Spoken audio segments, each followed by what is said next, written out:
pour cette nouvelle vidéo. Que faut-il que je fasse?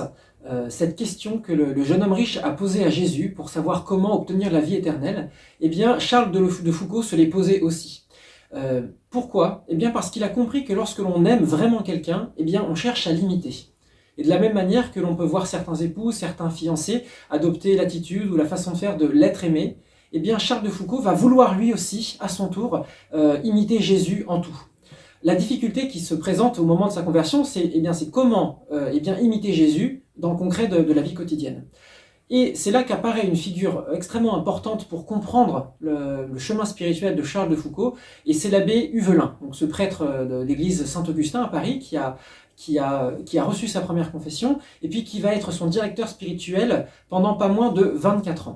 Alors, il va avoir une importance considérable dans ce chemin, et je vais essayer de dégager 3 aspects de cette influence. Le premier, c'est au tout début de sa conversion, il va vraiment permettre à Charles de Foucault de poser les fondements d'une vie chrétienne. Premièrement, il va extirper ce qui était étranger à la foi catholique chez Charles de Foucault. Il faut se rappeler qu'au début de sa conversion, il avait du mal à croire dans les miracles de l'Évangile, et il voulait aussi utiliser certaines prières du Coran dans ses prières. Bon, alors ça n'a pas duré très longtemps, l'abbé Huvelin a été très efficace, et Charles de Foucault va expliquer que la direction qu'il a reçue de ce prêtre a été comme une marée montante de grâce. Et qu'est-ce que ça a été au fond? Eh bien, ça a été la mise en place d'une vie chrétienne solide et structurée. Dès le lendemain de sa conversion, messe quotidienne, communion extrêmement fréquente, oraison, lecture spirituelle et puis confession fréquente aussi.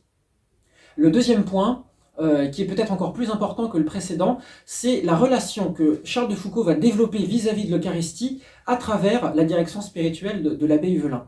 Il faut se rappeler qu'à cette époque, eh bien, on est encore très marqué par le jansénisme, il y a un rigorisme moral important et une certaine défiance, un certain éloignement des fidèles de l'Eucharistie, parce qu'en fait on considérait qu'il fallait communier très peu pour ne pas offenser, il fallait pas offenser le Seigneur en étant attaché à tel ou tel péché véniel, et ne se présenter à la communion que si on était détaché de tout péché véniel.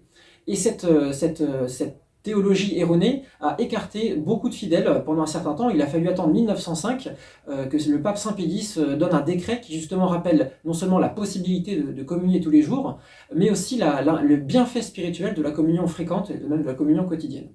Alors l'abbé Huvelin va donner ce goût de la fréquentation régulière et fréquente de l'Eucharistie en faisant découvrir à Charles de Foucault que l'Eucharistie, c'est le mystère du don. C'est le mystère du don total, perpétuel, continu de Jésus dans l'hostie, dans l'immolation secrète. Et ça va être quelque chose de capital dans le chemin spirituel de Charles de Foucault qui va le mener au désert. Vous le verrez donc par la suite des prochaines vidéos.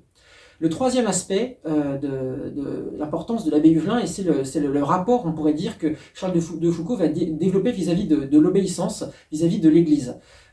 Lorsqu'il va apparaître assez rapidement d'ailleurs que Charles de Foucault ait une vocation religieuse, l'abbé Huvelin va commencer par freiner ce désir vocationnel pendant 3 ans.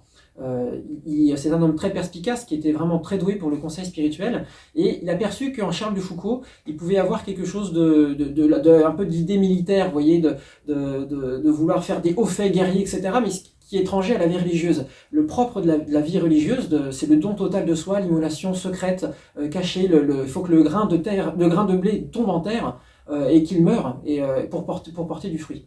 Alors il va tempérer ce désir spirituel le temps que Charles de Foucault mature et soit prêt, apte à rentrer à la trappe, ce qui se passera en 1890, à une époque où paradoxalement on rentrait très facilement en religion. Voilà, eh bien avec ces quelques aspects saillants de l'abbé Huvelin et de Charles de Foucault, je vous laisse quelques questions. Eh bien premièrement, où est-ce que vous en êtes? Où est-ce qu'on en est dans notre désir d'imiter le Christ? Où est-ce qu'on en est